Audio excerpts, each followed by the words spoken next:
Bu bir adet gençleri toplayıp götürüyorlar. Hala da götürmeye devam ediyorlar.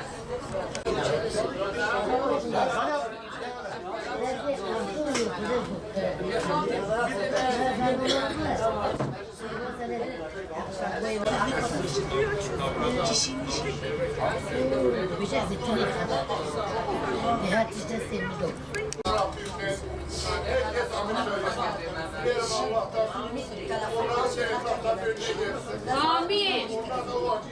Amin. Şırnak Uludere Uzungeçit köyündeyim.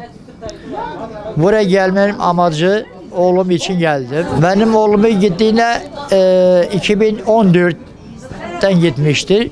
Şu an o zaman 13 yaşındaydı. Çocuğumu BDP tarafından kandırmışlar. Cebine 20 lira çocuğuma vermiş, götürmüşler. Ercan Yıldız benim oğlumun ismi. Oğlum şöyle kaçırdı abi. BDP tarafından adamları vardır. Biz onlara oy vermemişiz. 2014 seçiminde oy vermedik.